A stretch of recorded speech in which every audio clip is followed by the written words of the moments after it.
So good evening, everyone. Thanks so much for joining the Riverwood Conservancy's webinar series.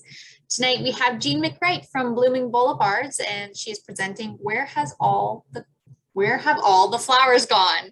An in-depth look at the impacts of climate change on our plants. And a huge shout out and thank you to Climate Impact for making this program possible. Climate Impact's mission is to fund local climate education and action initiatives to empower citizens to create a sustainable and resilient future. So thank you, Climate Impact. Right now on your screen, you should see, if my slideshow works, which it is not wanting to work. Hello. That's a first. Sorry, everyone. That is the first time that's ever done that for me. Okay, let's try this again. Okay, now you should see on your screen a whole calendar of events for March. So please check these out at the riverwoodconservancy.org/events to register.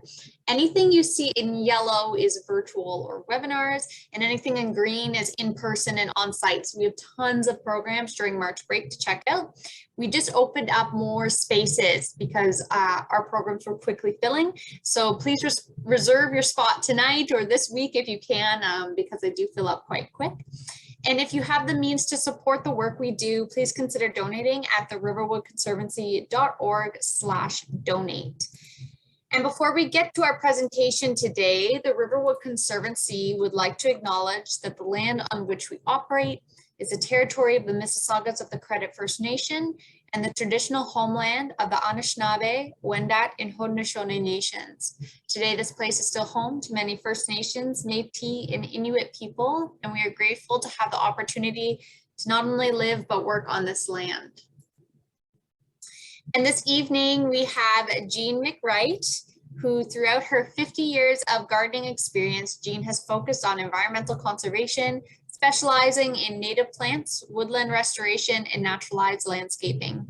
Jeanne founded Mississauga's exciting new non-for-profit organization, Blooming Boulevards, in March 2019, and is currently busy as president and executive director. Gardening is Jeanne's joy and passion, but more than that, she's a deeply committed advocate for environmentally sustainable horticultural practices. So she is perfect for this topic tonight. If you have any questions today for Jeanne, please type them in the comments section or the Q&A, and we will address them at the end of the presentation. So Jeanne, thank you so much for joining us again. I will hand it over to you.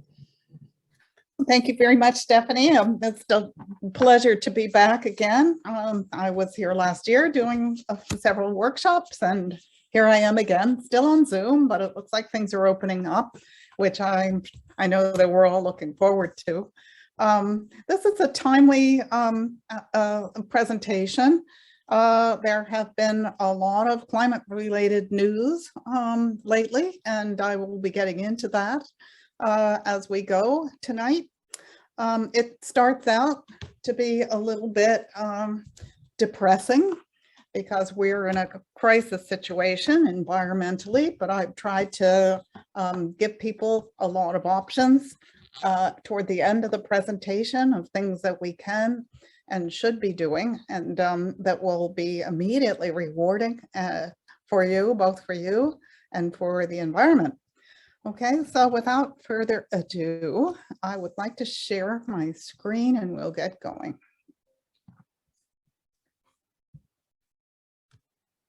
Okay, where to go? Here we are, slideshow.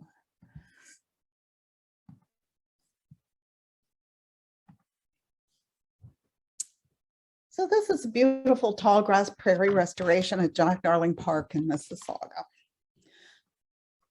And Blooming Boulevards is deeply grateful to its natural heritage and the care of the land taken by our Indigenous people. So we would like to begin by acknowledging that the land on which Blooming Boulevards operates is part of the treaty lands and territory of the Mississaugas of the Credit. For thousands of years, Indigenous peoples have inhabited and cared for this land, this very spot right here in the Credit River wetland. Was, I think 1820 was when the treaty was signed. So that has not been that long. In particular, we acknowledge the territory of the Anishinaabe, the Huron-Wendat, the Haudenosaunee, and the Ojibwa-Chippewa peoples, the land that is home to the Métis, and most recently the territory of the Mississaugas of the Credit First Nation, who are direct descendants of the Mississaugas of the Credit. We're deeply grateful to have the opportunity to work on this land, and by doing so, give our respect to its first inhabitants.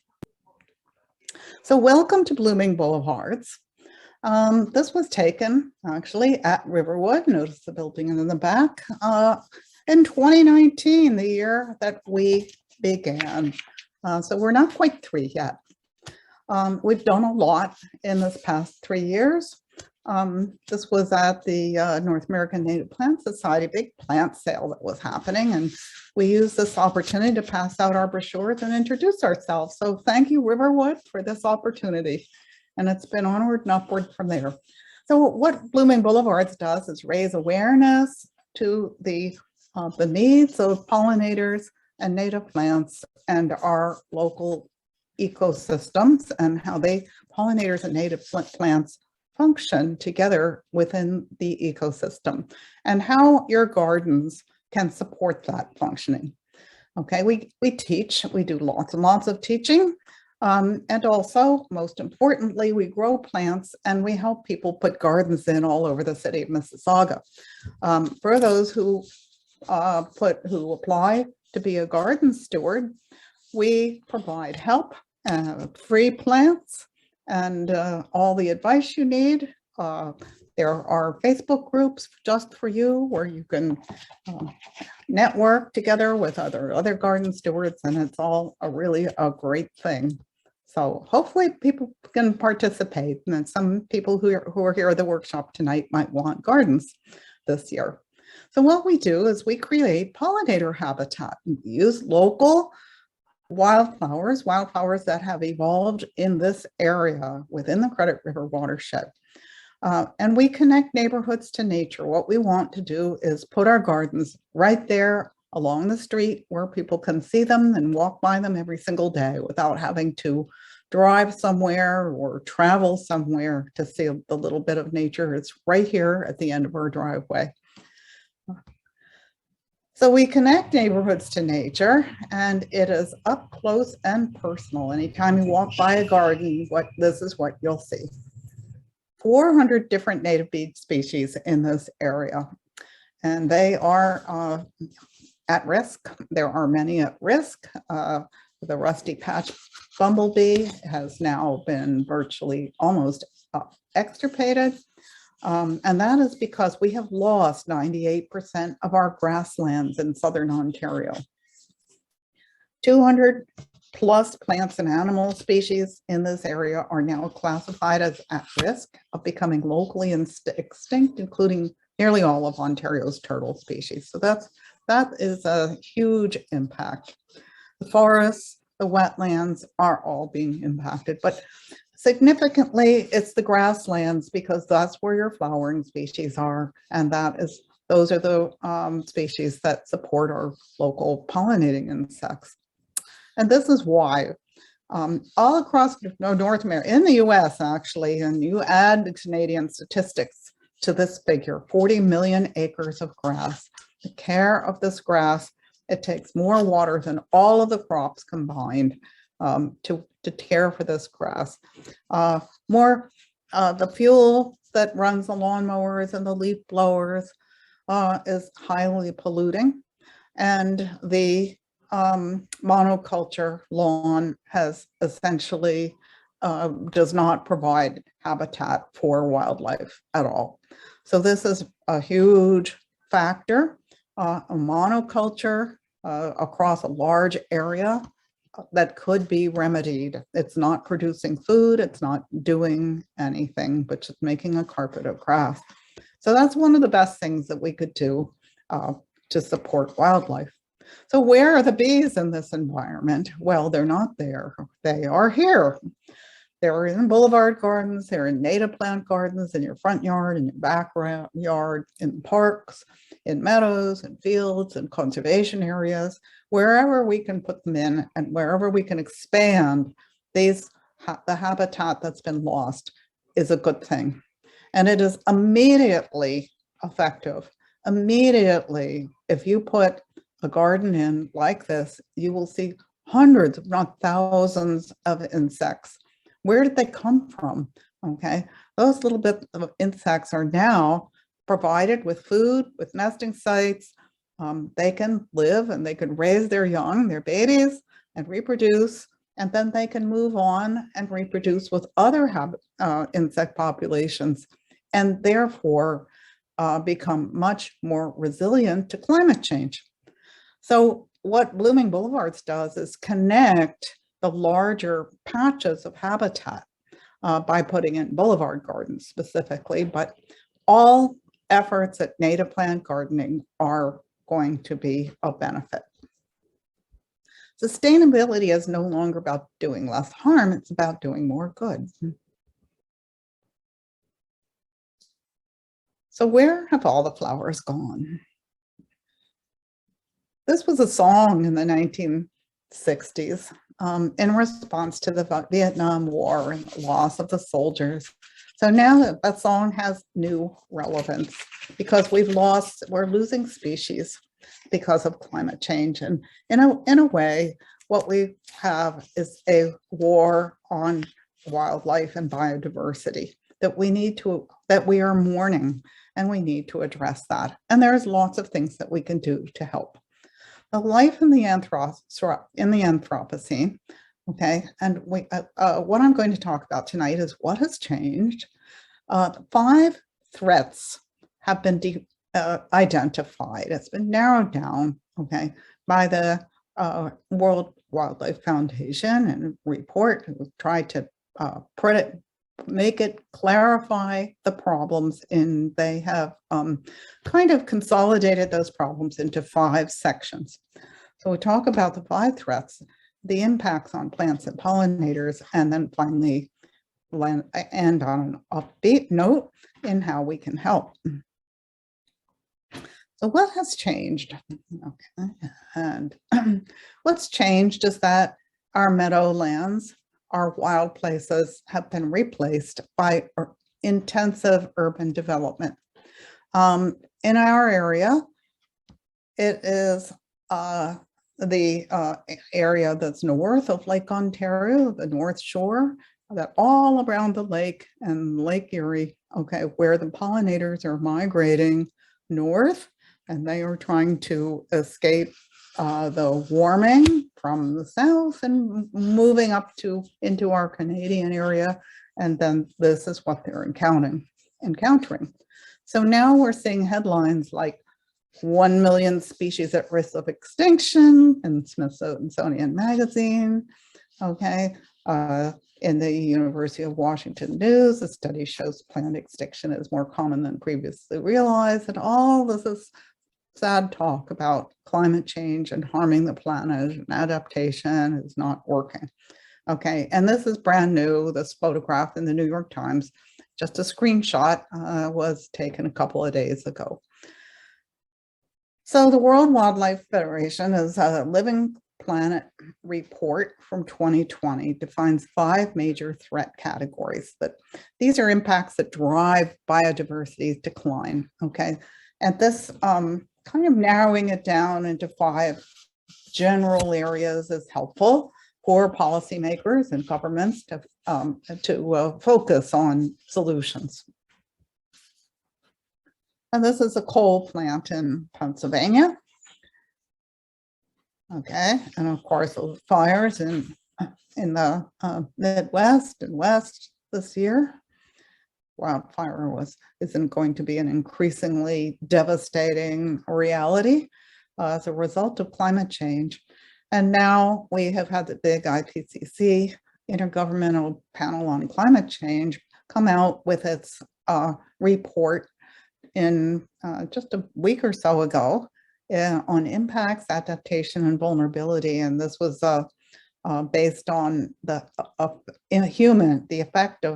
impact of climate change on human well-being.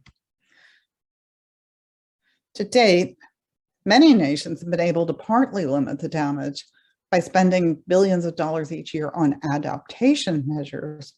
So what do you do to try and figure out how to lessen the impact of climate change? Okay, so you can build sea walls and put in air conditioning, do all of those things to try and deal with your comfort levels, start growing vegetables indoors, et cetera, et cetera. Lots and lots of creative ideas about how to adapt to the new reality, right?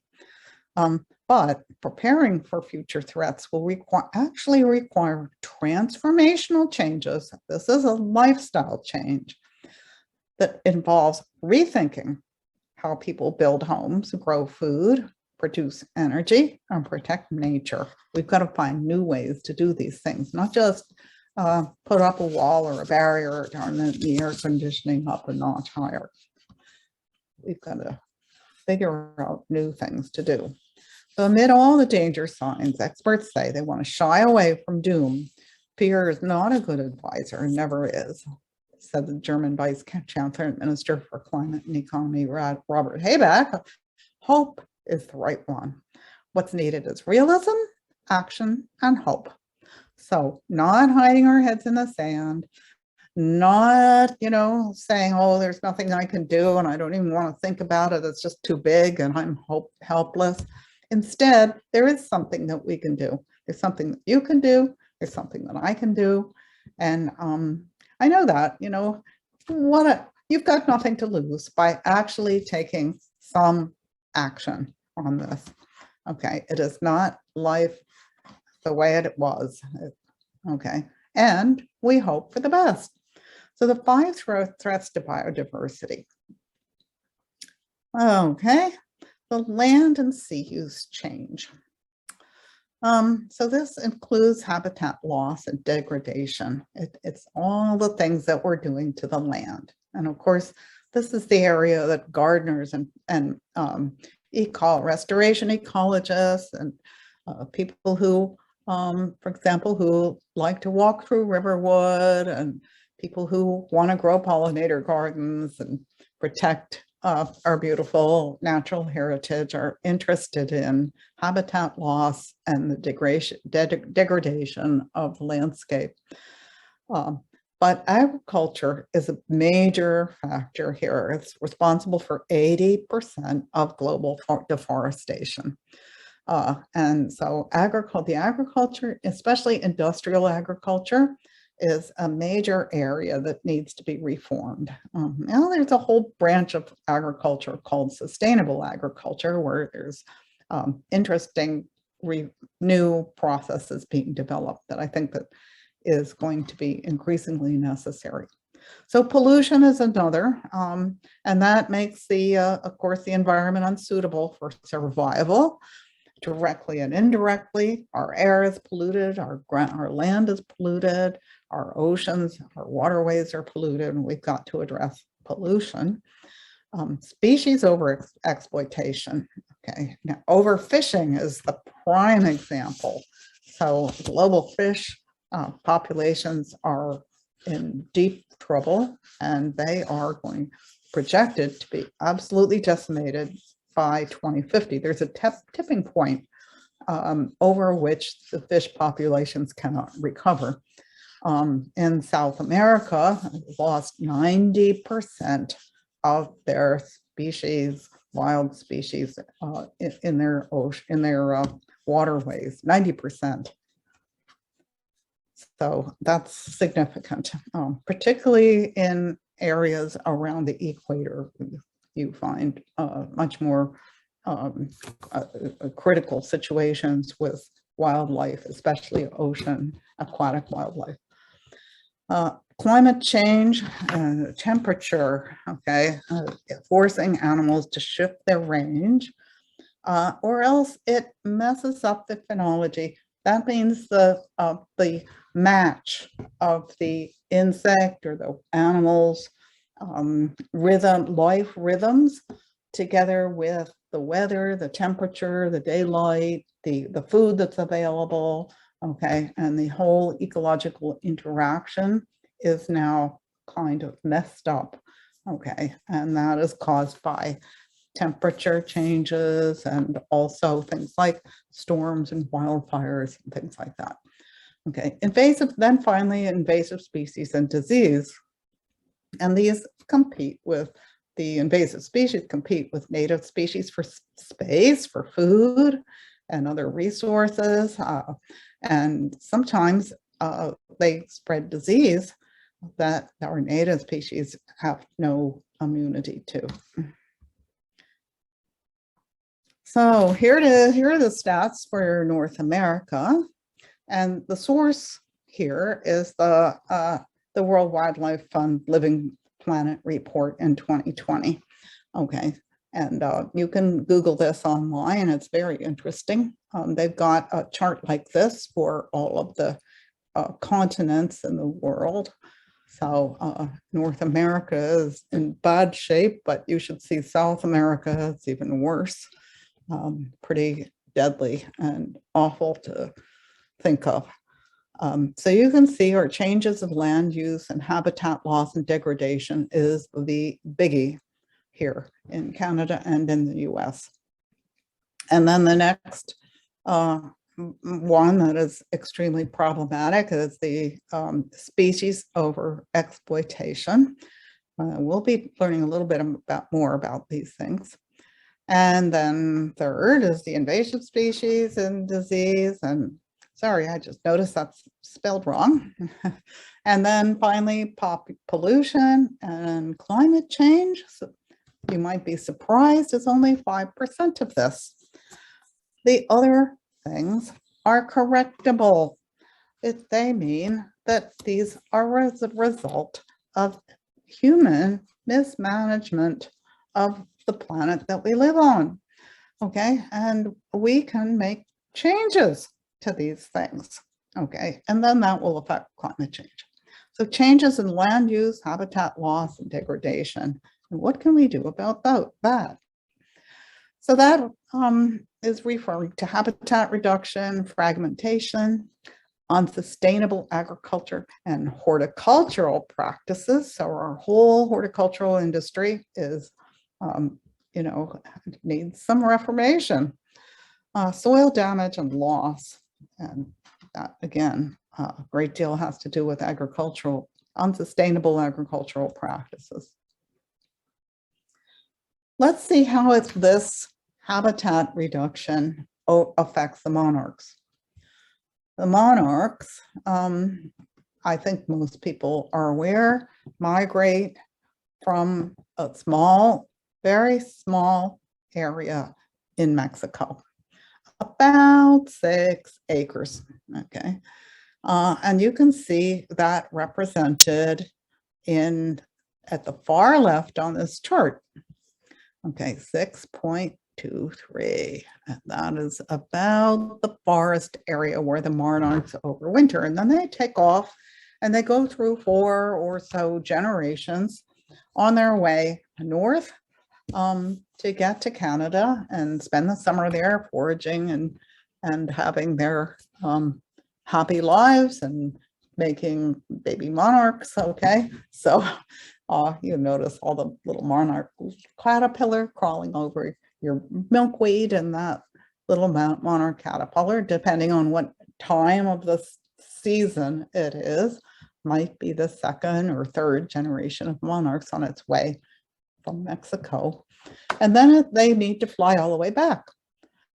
So they fly back and they encounter all kinds of difficulties. And then when they get back to their overwintering site in Mexico, they will find it changed by whatever has happened to it while they've been away. Okay, so you can see through the years what has happened. The median line is here at the 6. Okay, what's happened to that overwintering site? And this depends a lot on weather. So big storms will affect the monarchs in Mexico, but one thing that's been incredibly devastating is logging in the rainforest. So you can see the sites shrinking, getting smaller and smaller and smaller in area until in 2020 and 2021, it was reduced from from the sort of like median of 6 acres to 2.1 acres, very, very tiny, okay, area where the monarchs had available to spend their winter. And there's other reasons too why the monarchs are in trouble right now. You can see this is a map of monarch migration. So unfortunately, and this is the eastern population of monarchs on the right, and then you can see west of the Rocky Mountains, you can see the western population of monarchs. The western population of monarchs is actually in much more trouble than that of the east, but still both are in a great deal of trouble, so much so that both populations are now slated as endangered species. So let's talk about the monarchs that we see in Canada. Right here, we are on a major monarch flyway on the north shore of Lake Ontario.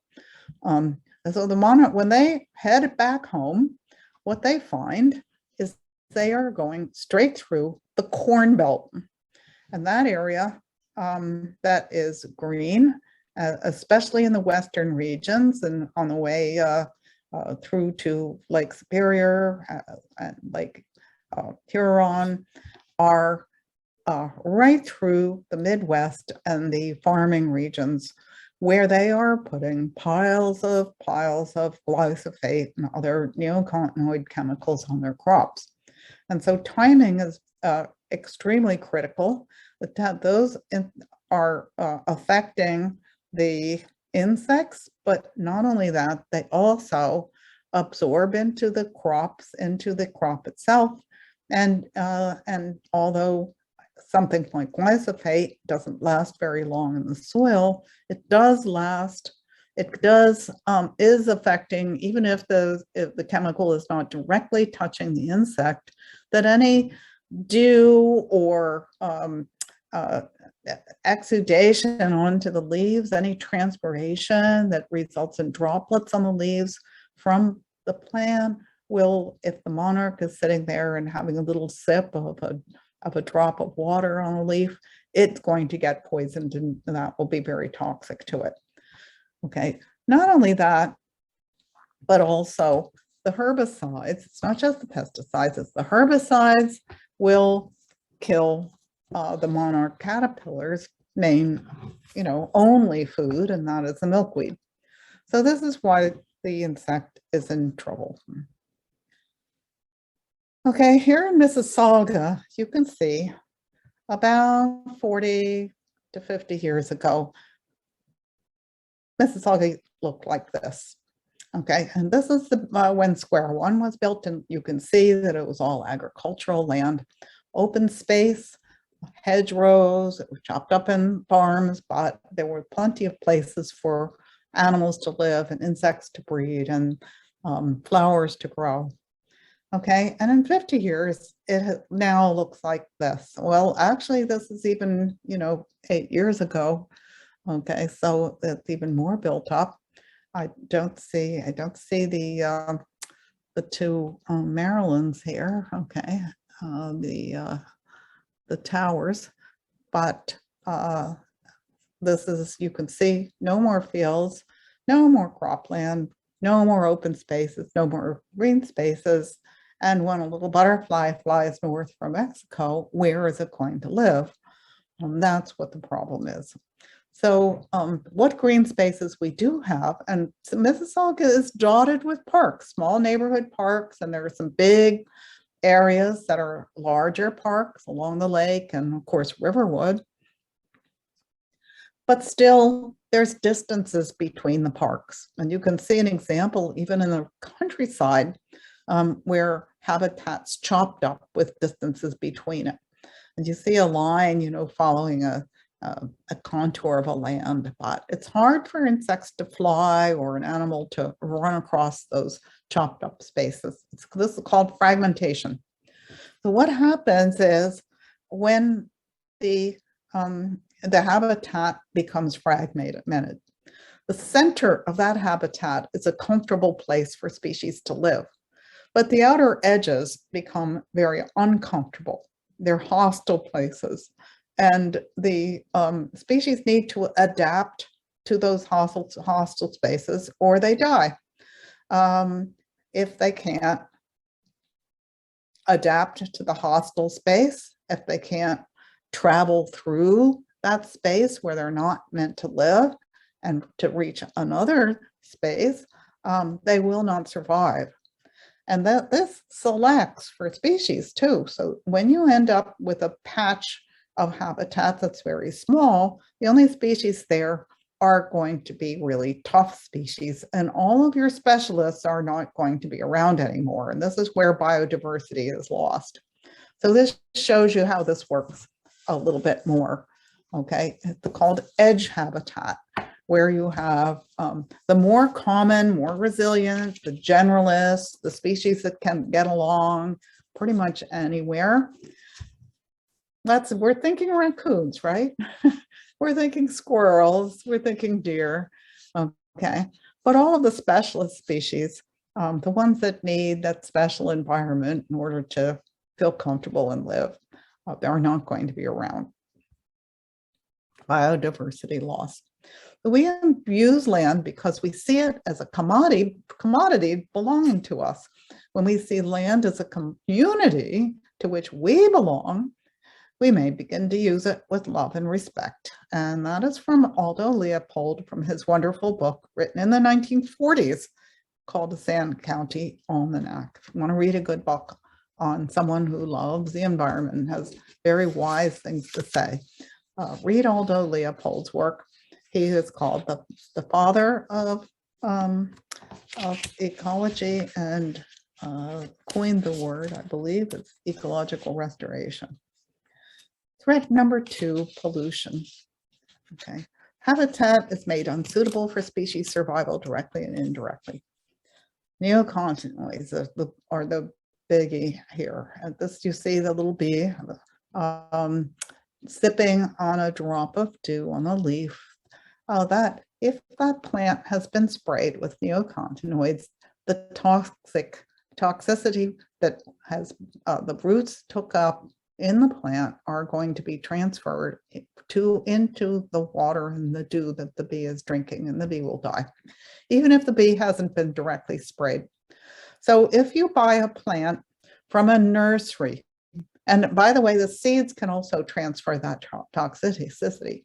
So if the plant is growing on soil where herbicides have been sprayed, and the roots take up the herbicides, the pesticide, the roots take that up, and you put that plant in your garden, and the plant makes seeds and it makes other plants. All of those plants, the seeds, the plants are all going to be affected by the pesticide that has invaded the genetic material of the plant. Okay, and that's why we have to eliminate neonicotinoids from our environment. Now there's government legislation that is limiting the use, but they're still not gone. In fact, there's more than ever being grown. Species at the brink of extinction, 99% decline in 30 years, okay? And that is a rusty patch bumblebee. This used to be one of the most common bumblebees, if not the most common bumblebee in Ontario. Only 30 years ago, you'd see it everywhere. This was the bumblebee that you would see, and now they're gone. It didn't take long, okay? And they don't have an exact, they're not exactly sure, scientists aren't exactly sure why, but the best idea is that pesticide use has caused the decline of the bumblebee, and that's weakened the populations and spread of disease from bumblebees who used to pollinate greenhouse vegetable crops. Now, these were non-native bumblebees that were brought in for this purpose, who were diseased, and then they escaped, and now they transferred that disease to the wild populations, and then the wild populations that had no defenses have succumbed, weakened also by the inability or limited numbers of creatures, so were forced to interbreed, and that of course weakens your genetic diversity, and then they can't resist disease. Okay, so the population of the rusty-patched bumblebee is collapsed. So lessons learned. Have we learned a lesson? Okay, if you have learned the lesson from the rusty-patched bumblebee, you will know that we try not to plant flowers. We don't use herbicides, and we don't use pesticides. And we ask at the nursery, before you buy a plant, has this been sprayed? How has this plant been grown? And you want it to be growing in a cultivation facility that does not use the neonicotinoid plants. Okay, and the neonic chemicals are systemic, and they can poison or kill pollinators when they feed on flowers. So threat number 3, or species overexploitation. Habitat made unsuitable for species survival directly and indirectly. Now we're talking about, let's talk about native plants, okay, and species exploitation. This is, consider hybridization and the creation of cultivars over the 12,000 years of domestication. Okay, so what happens with a plant that has evolved naturally? It is pollinated in the wild, so it is under the process of natural selection. That means that it responds genetically to a variety of conditions, and only the strongest survive. And those are the plants that survive to reproduce. Okay, so who knows what conditions they have been exposed to and why they have survived. They've survived because of their adaptive ability. The plants have know how to do this themselves. When people decide that hey, look at that purple cone flower over there, that is a deeper color purple. Okay, if that plant had a mutation that caused the purple to be a deeper color, and it has managed to survive and attract the attention of a botanist who decided to collect the seeds and take them home to his or her laboratory and grow them on, and then selectively cultivate that plant and create a family of plants that then breed true. And now you have created a cultivar. Okay, and that's how white coneflowers have come about, and that's how these pom-pom varieties have come about, and yellow coneflowers have come about, and all the hundreds of different varieties of cultivars that we have available to us today to put in our gardens. Okay, unfortunately, they are not genetically diverse, unlike the original wild native purple coneflower. And they will not survive. They have not evolved for 250,000 years together with their native bees, whose mouth parts match the shape of the flower. And you can see the pom-pom coneflowers are not able to nourish bees at all because their mouth parts cannot make sense of the flower. The colors so the bees are often blind to the colors in hybrid cultivar coneflowers, and so they don't work very well to support our native wildlife. And this is the problem. This is an overexploitation type of situation where you take these cultivars and you put them in their garden, and then their genetic material can mix with your local wild species and also alter their material as well. And then the wild species become weaker and weaker and disappear. Okay, it's a problem. So that's artificial selection versus natural selection. And that's why we like to grow native plants and favor native plants over cultivars. So the same thing happens when you in a farm, when you have a big farm and you have hundreds and thousands of acres of one crop. All that whole crop, first of all, is blooming at the same time. Okay, so you have to bring in bees to pollinate these flowers. Okay, and then you put them, you strategically place the beehives, and these are honeybees here, in your trucks around the area. And then when the plants stop flowering, you take the beehives and you drive them to the next farm. Or you take them to the next crop that is in bloom. And what happens to this land after the farmers, after the companies with their beehives and their trucks drive away and the plants have stopped flowering? What happens to any wildlife that might have been here? Okay, there is no wildlife here.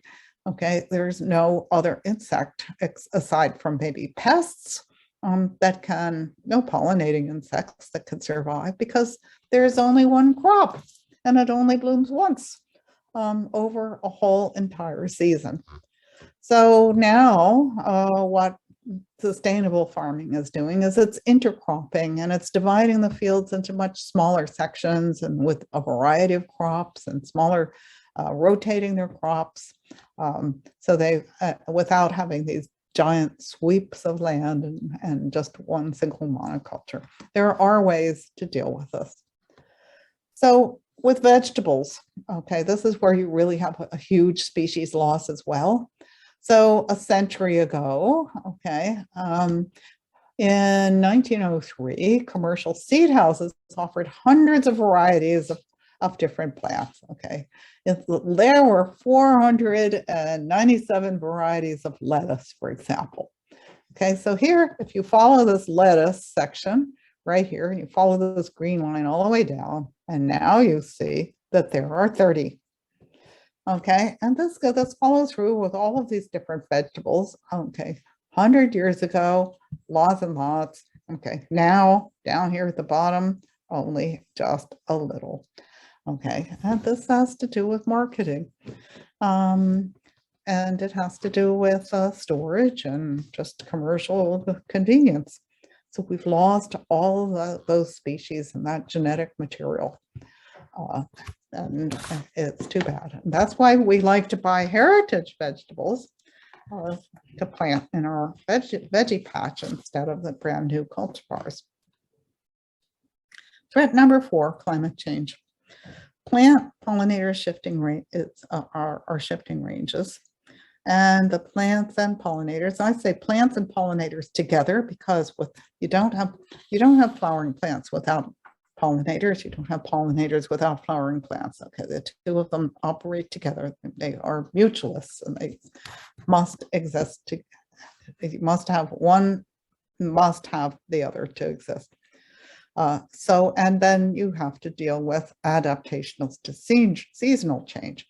So the change in ranges because of temperature or different climate conditions, or seasonal change. And that is a matter of timing.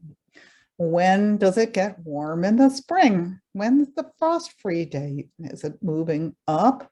Yes, it is. So now flowers might bloom before the bumblebees emerge in the spring. Okay, it used to be coordinated. The bumblebee queens used to, need a certain amount of time to hibernate, and the larvae need a certain amount of time to mature. And this is based on, you know, the bees, the insects biology, its morphology, and it's also based on light conditions and temperature. Okay, well, the flower has a different set of needs, and the flowers might bloom earlier than the bee. Okay, so then when the bees emerge, there's nothing for them to eat. The flower is finished blooming. Okay, and the flower has not been pollinated because there were no bees. Therefore, it doesn't make seeds. So then the next season, the flower didn't make seeds. The seeds didn't fall to the ground. New plants were not made, and the bumblebee doesn't have food. The ones that needed, that depended on the trout lily, which is what this is. Okay, and that is how a mismatch in seasons works. So for bumblebees, especially, there's some bees that, and insects and other pollinating insects and birds that have a wide range and others that have very narrow ranges. So what happens when the climate is warming, and it's warming in the south, it's getting warmer, the range of warmer temperatures is moving northward. And you can see this orangey area where the species are being lost more and more. And it's moving up, and you can see in the Toronto area, it's here, it's orange. Okay, but this orange area is, they promise us, is going to extend way up into the northern Great Lakes area and will be much, much warmer. Okay, so what happens in the case of a bumblebee, which has trouble adapting to temperature changes? Many bumblebee species, not all, but many. And this blue area, of course, those species would be wanting to move into the blue area, which is now cool, but it will get warmer. What happens with some bumblebee species is that they die when it gets too hot, but they're not able to move into the areas more northerly. And probably that has something to do with the light. Okay, and so those species are not going to survive. Their range will be very restrictive, and the populations will be greatly reduced, which affects their ability to breed, and their genetic diversity declines, and then they become less resilient to outside forces. So by conserving nature and restoring ecosystems and adapting natural resource management, we can reduce vulnerability, and we can increase resilience to climate change impacts. So this is Ontario's climate change strategy speaking here, and this is what I believe as well. Okay, we can change our behavior, we can change the situation, and we can make it better. Threat number 5, invasive species and disease. Habitat made unsuitable for species survival directly and indirectly. Okay, so this is, I'm choosing things like monarchs and bumblebees, and now I'm choosing garlic mustard because these are so familiar with us. And people are so used to seeing garlic mustard that it just seems like it is just part of the landscape, right? Okay, and people used to thought I remember as a child, I didn't even know what garlic mustard was. I'd never seen garlic mustard. And all of a sudden, you know, over the years, the past 30 years or so, garlic mustard is everywhere. It doesn't take long when it gets a hold of a habitat to spread throughout the habitat and take over. So this is garlic mustard in Europe, where it is native. And garlic mustard has predators in Europe. It has weevils and some flea beetles and various things that eat it. Okay, and they managed to keep garlic mustard under control so that it does not take over the environment. And But here, garlic mustard was brought to North America as food. You can cook with it. It actually is quite tasty. Unfortunately, there is nothing to keep garlic mustard under control. So this is the food web, and garlic mustard stands outside of the food web. So everything else, all the little grasshoppers and mountain lions and owls and squirrels and oak trees and fungi, okay, all these guys are keeping each other in check, hopefully, if they've got habitat. But the garlic mustard doesn't have anything, that no enemies whatsoever, and it just happily spreads. And when it does, it takes over. So you can see the top picture. Okay, so this is the typical woodland where the garlic mustard, very pretty in bloom. Okay, there's nothing but garlic mustard here. It is, you don't have any trilliums anymore. You don't have bloodroots. You don't have anything. Part of the reason for that is that this garlic mustard poisons the soil. It's allelopathic. It's the toxicity in the soil will prevent fungi and other microorganisms in the soil, which will inhibit the growth of seedlings, especially tree seedlings and other woody plants. And you have therefore no understory in a woodland. Herbaceous plants are affected. The animals that live on these plants are affected. And it is extremely destructive to the environment and biodiversity. It only takes 5 to 7 years before the garlic mustard take over, that it can establish itself and take over an entire woodland. So what you do is you rip it out. Okay, it's easily pulled, but it takes years for the toxic chemical to wash out of the soil. And until then, you're going to have a fairly sparse woodland growing material situation in your woodland. Okay, but you do need to remove the garlic mustard, and eventually it will, the species will come back, they will return, but it does take years. And some species establish themselves much more quickly than others. What is most strongly affected are soil fungi. So impacts on plants and pollinators. Okay, this is zigzag goldenrod, one of my favorite woodland plants. Who are the pollinators? First of all, I just like to do a little aside and let you know, we always refer to pollinators. Okay, but pollinators aren't only bees. Pollinators are wasps, they're butterflies, they're moths, they're flies. Beautiful little syrphid pies. Okay, they're beetles. They are hummingbirds in our area. Okay, and in tropical areas, they're fruit-eating bats. So lots and lots of different kinds of pollinators. And the plants depend on pollinators. Some are more efficient than others. Depend on pollinators so that they can make flowers.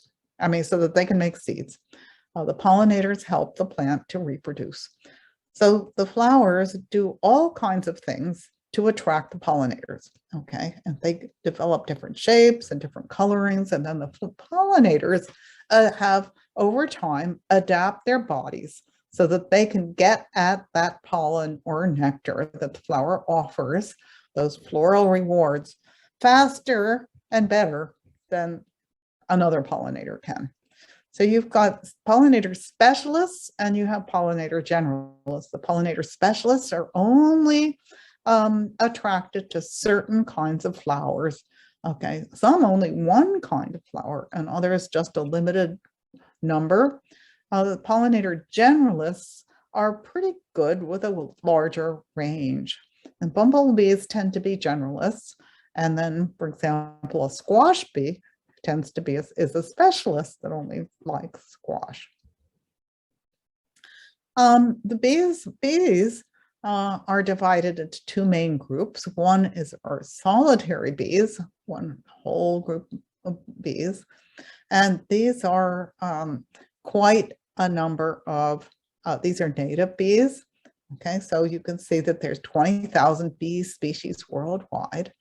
And in about 33,600 are native to North America, 400 native to Southern Ontario, and most of those are native to right around this area here in the Carolinian zone. It's very rich in pollinator species, 90% of which are solitary. In other words, solitary means that they don't have hives.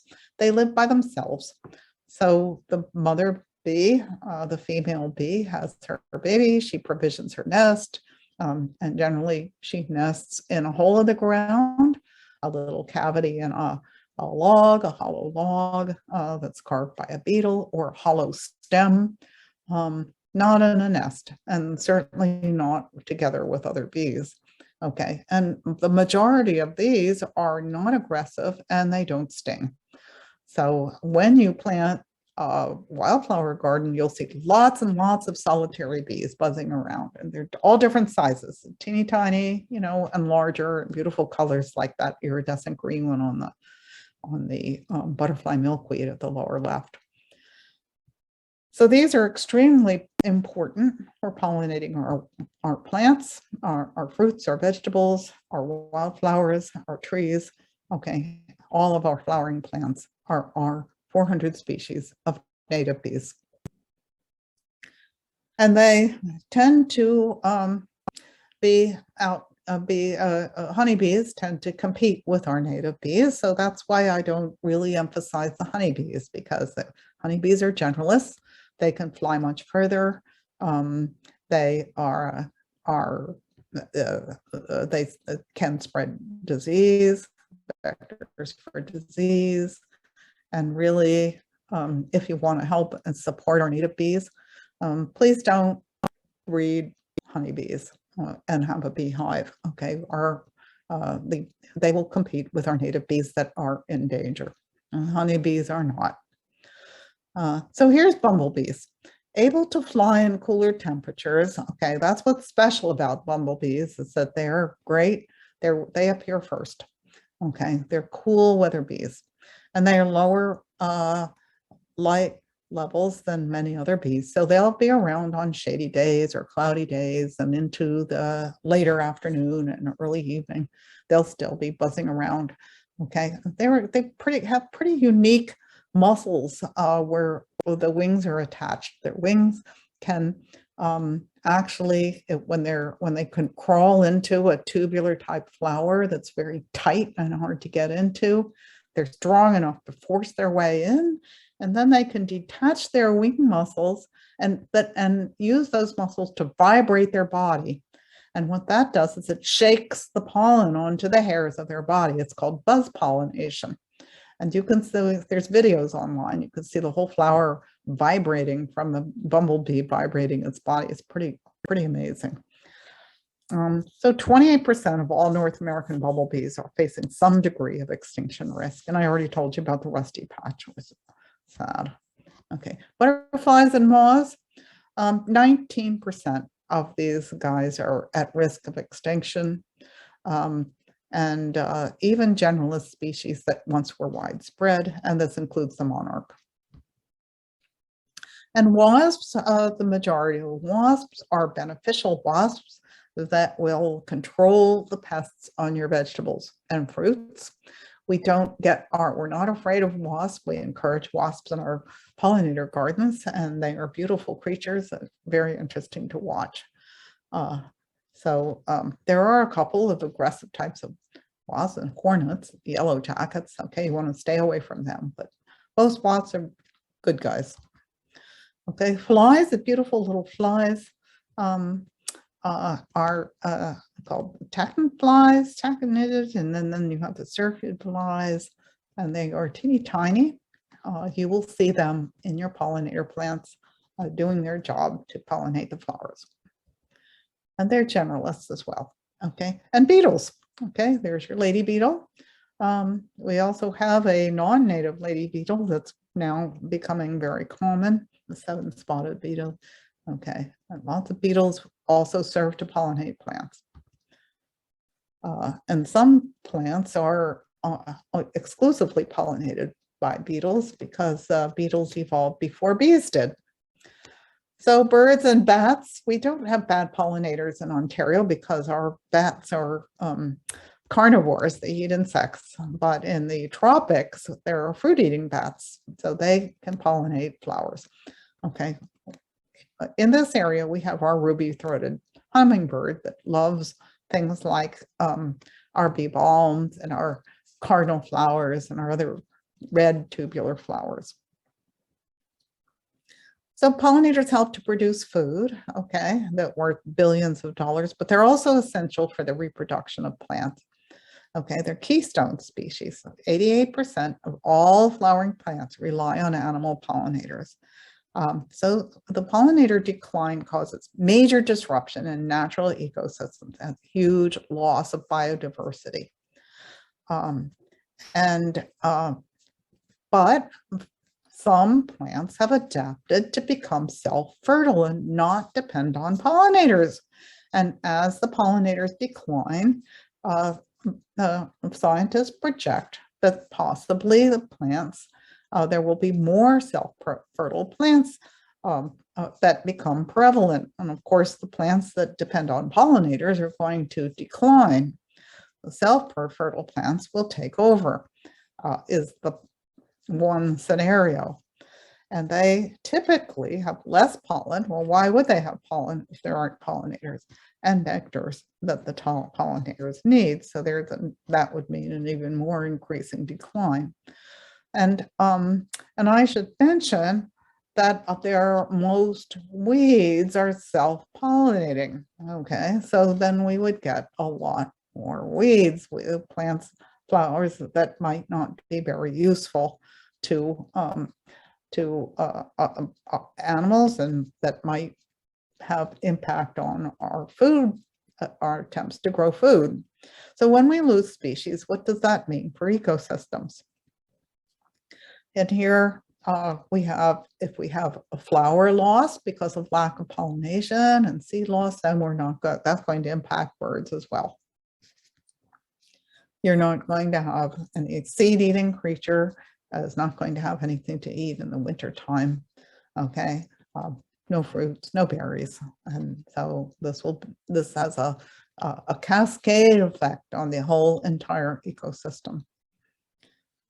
And this just demonstrates the self-pollination versus cross-pollination, where weeds would take over if they're self-pollinated, versus cross-pollination, which happens when we have insects that fly from flower to flower and pollinate. When one tugs at a single thing in nature, he finds it attached to the rest of the world. Okay, so how can we help? And this is the most important thing. Bending the Curve initiative. Now, this is something that has been talked about. It's actually a movement called Bending the Curve, and this is this is a demonstration of how, if we have increased conservation efforts and more sustainable production and consumption, that we will arrest that downward curve and start bending it back up again. It will take time, but it can be done. So sustainable agriculture looks like this. It provides habitat linkage, it gardens and farms organically. It plants retentive cover crops that avoid soil compaction. It conserves the soil by not tilling. And it supports the pollinators by planting hedgerows and trees and intercropping. And this is how you the new kind of farm that would be much more desirable. And you can do things like blooming boulevards. So this is the map of Mississauga, where the parks are kind of scattered all over the city, but they're too far away for our little native pollinators to get to. Those little bees, okay, the tiny little butterflies can't fly that far. So what do? We put in gardens. And then the gardens act like stepping stones or little pathways where the bees can reach one another. So habitat gardens all along the city, all along city streets, in your backyard, in your front yard, and on your boulevard. replacing your top turf grass and using locally native plants. By the way, this is my backyard. Okay, used to be a swimming pool. We took out our pool. There was a patch of grass. My granddaughter's play area. She outgrew her play area, and I turned it into a pollinator garden. Now my backyard is here. Okay, look at that. It's gorgeous.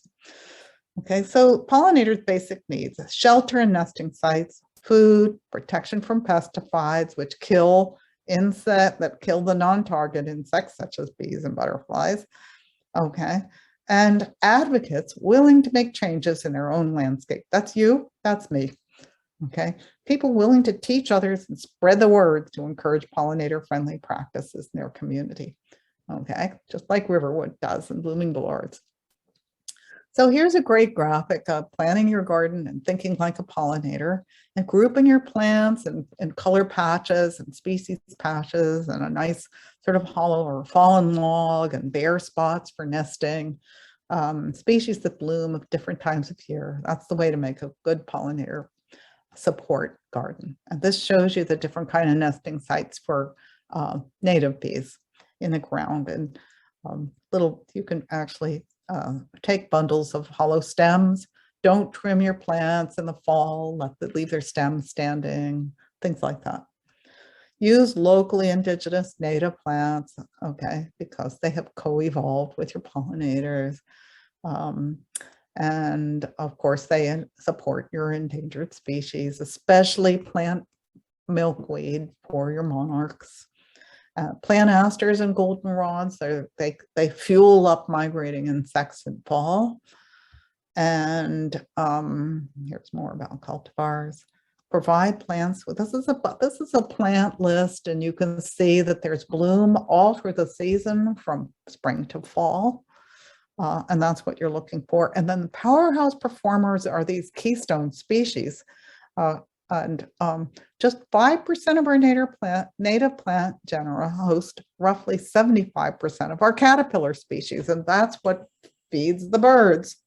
The birds feed the caterpillars to their young. Without the caterpillars, even the seed-eating birds still must have caterpillars to feed the babies. Okay, so that's only 5% of native plants, and that includes all those flowering trees. Keystone species are organisms that support the entire ecosystem and stabilize those complex and highly connected food webs. Without goldenrod and without asters, for example, the species would collapse. Those are extremely important keystone species, as well as oaks. Oak trees sustain 400 different kinds of insects. Okay, plants with diverse flower shapes, host plants for larvae, and leave your leaves. This is where your, especially your moth and butterfly larvae are in the winter time. Please don't rake them up. Don't chop them up. Don't shred them. Don't do anything. Let them lie there and just decay naturally and enrich your soil. Okay, and become a citizen scientist. 5 recommended apps, okay, are right here. And I have a list of these on your handouts that you can download from, I think Stephanie is providing you a link with that. And so you can have iNaturalist, especially, is great. You can submit photographs on iNaturalist of your wildlife sightings. eBird is great for birds, and Journey North is your monarch migration tracking. This helps our scientists learn about in their studies and do their research. Bumblebee Watch is another great one. So to reverse biodiversity loss, we must all act to protect ecosystems. Give plants and pollinators the habitat resources they need to thrive. Change your landscaping and agricultural practices to reduce negative impacts. Educate others about what's at stake. So the Anthropocene could be the moment we achieve a balance with the rest of the natural world and become stewards of our planet, says David Attenberg in Voices for a Living Planet. And here is a blooming Boulevards, one of the gardens put in by one of our garden stewards. You could see a before picture at the upper left. Okay, a whole string of lawns, um, grassy boulevards, and this big wide street. That's Bristol Road here in Mississauga. Right across from this family was a middle school, okay, with school buses back and forth. And it's the family's name, this is the head of the family, is Jitendra. Okay, so you can see Jitendra and his family down there putting in their plants and establishing their garden in May 2 years ago. And so the big flower picture is the garden when it's 2 years old. So you can see it only takes 2 years for this beautiful native plants to establish themselves, flower like crazy, and it is covered with bees and wasps and butterflies and hummingbirds, and all kinds of wonderful pollinators are just abound all summer long. Okay, and by the way, as 7 of Jitendra's neighbors were so thrilled with the garden that they put in pollinator gardens too, and so did the school. Okay, so this is something that is valuable, and if you're a Mississauga resident, you can apply for a garden. Blooming Boulevards gives you 50 free plants and all the support you need to establish a pollinator garden on your boulevard. Our deadline's May 1st, and there is the link on bloomingboulevards.org, get a garden. Okay, and so I hope that people do. Our goal is 100 gardens this year. Goodbye, everybody, and I'll stop my share now, and if there's questions, I'm happy to answer. Thank you so much, Jeanne. And thank you for all your helpful tips. I'm super glad that this is actually recorded, because I think we will all have to go back and go through everything that you explained this evening, the tips, the facts, everything. As always, so informative, and you always have the most colorful images, and you're just doing some great work in Mississauga. So thank you for joining us. We'll take a couple questions, just bearing in mind that it is 8:15. So we will just take a couple questions from the crowd. If you do have any questions, you can put them in the Q&A chat, or if you're watching on Facebook, you can comment down below. We had one comment that came in a while ago that said, I planted 6 milkweed plants last year and had numerous monarchs. They are beautiful. Just a little comment there, and it is super satisfying when you finally get your first caterpillar on the plant, right? It absolutely is. Yeah, and they don't all survive. You see, you go out, you make friends with this little caterpillar, and then 2 days later something ate it. Yeah. It's all part of the life cycle though, I guess. It is. Yeah. So you just need more, right? Yeah, more plants. Anyway.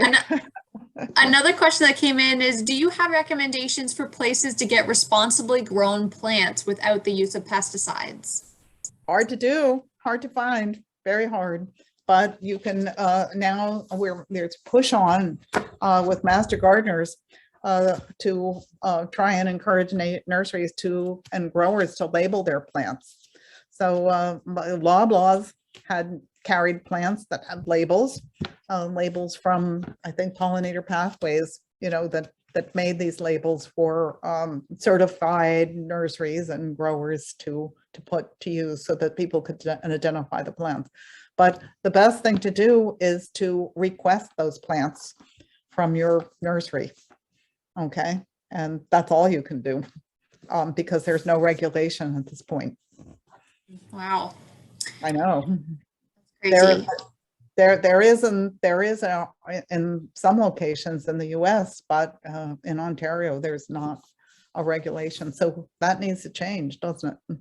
Right. Yeah, for sure. Kind of defeats the purpose. Yeah. Another question, are we seeing longer growing seasons due to climate change? Does this impact what you can grow? Well, yes, it does. Of course, now vegetables ripen earlier, but think of the insects that depend on these, and some insects are able to adapt to this and others are not. So we don't, a plant does not act, especially if you want seeds and you're trying to not just grow vegetables, but you want something to produce seeds and you're doing seed saving, without pollinators, you're not going to have seeds, right? Without those, you'd have to artificially pollinate it. So there's this whole sort of like push pull and interaction with the ecosystem within your garden. And that's what we need to get our minds wrapped around, is that it's not just a plant. Okay, what it is, this plant is food for something, not just you. Okay, and other things live off of and around this plant. So you've got this whole sort of like a world of wild activity happening, even with a squash or a tomato or a lettuce. That's still happening. And so I guess the question is, yes, your lettuce, it will be warmer. You can put your lettuce out earlier. Okay, it will bolt faster if it warms up. There's going to be drought. Sometimes some people might notice that I know a couple of years ago, all the maple trees kept their leaves. The leaves did not fall off the trees. Japanese maples were especially affected by that. And that was because there was a long, slow fall. It was warm all fall, and suddenly it got cold. Okay, and the chemical that makes the leaves, dehisce it's called, fall off the leaves, and that little sort of like seal that forms between the petiole of the leaf, the little stem, the stalk, where it hits the twig, it wasn't there. So the leaves stayed on the trees. Okay, and then this is all part of climate change. Yeah, we can see it, you know, and we need to understand it so that we can maybe hopefully do something to adapt to it, right? Better, right? Yeah. And then kind of going off that, a similar topic about, you know, the food that we plant isn't always just food for ourselves, is what native plants can attract black swallowtail caterpillars? And I think I might know the answer to this. Yeah, go ahead, go for it, Stephanie. Is it dill? Yes, anything from the carrot family. So that's Cool. Queen Anne's lace. Queen Anne's lace, you know, people, well, it's very, very pretty. It is European, it's not native, and it is increasingly prevalent. So we are not encouraged to plant Queen Anne's lace and grow Queen Anne's lace, but it is very attractive to black swallowtails. If you want to plant a wildflower, a native wildflower is golden Alexanders. Hop trees are very attractive. They help swallowtail larvae will eat the hop tree leaves. And so will anything from the carrot family, and that's dill and carrot. Didn't know that. Yeah. Mm-hmm. Yeah. Wow. Yeah. Awesome. Yeah, at Riverwood, in our enabling garden, I remember this year they planted a whole bunch of dill in the raised gardens that they were going to pick and then give it to the food bank. And there was black swallowtail caterpillars all over them, which was super exciting. Yeah, that's right. I have a veggie garden at Hancock Woodlands here, and everybody that has carrots and dill, you know, has all the swallowtail larvae on them. And people were saying, oh, I've got bugs, you know, I've got caterpillars. No, let them eat it. That's awesome. I guess we'll just do one more question that came in here. How are Boulevard gardens protected from salt during the winter? That's a really good question. Yes, it is. We use species that are salt tolerant. So awesome. A lot of these species are tallgrass prairie species, and they have evolved to tolerate salts in the soil. Okay, they're not as negatively affected by salt. So those are the plants we use, and we have a list of the plants on our website so that you can see which are salt tolerant and which are not. Wow, that's awesome. And of course you have already thought about this way in advance, Jeanne. I was like, that's a hard question, but of course you knew the answer to it. So thank you so much, Jeanne, for coming. I just saw a comment that came in. Jeanne has so much amazing knowledge, and I totally agree. We always enjoy having Jeanne join us for a webinar. Jeanne, I believe you are joining us at the end of the month again, if I'm not mistaken, for Native Pollinator Gardens. So check out that and sign up for that as well. And then I will be doing a program for Blooming Boulevards and Jeanne next month. So check out all of the webinars that we're offering, and hopefully we will see everyone in person at some point too. Yeah, Stephanie's program at Blooming Boulevards is Birds and Blooms, and that is on April 7th. So yeah, that's going to be a fantastic one, Stephanie. And thanks so much for coming out to Blooming Boulevards and doing a talk for us. No problem. It's lots of fun working with you. And I posted a bunch of links in the chat that you guys can explore, but I'll send those out in a follow-up email afterwards after this webinar too. And it is recorded, so you can check it out for a bit on our Facebook page and possibly YouTube page in the next coming days. So thank you, Jeanne, once again. And thank you everyone for joining us, and have a great evening. Goodbye, everyone. Okay. Bye-bye.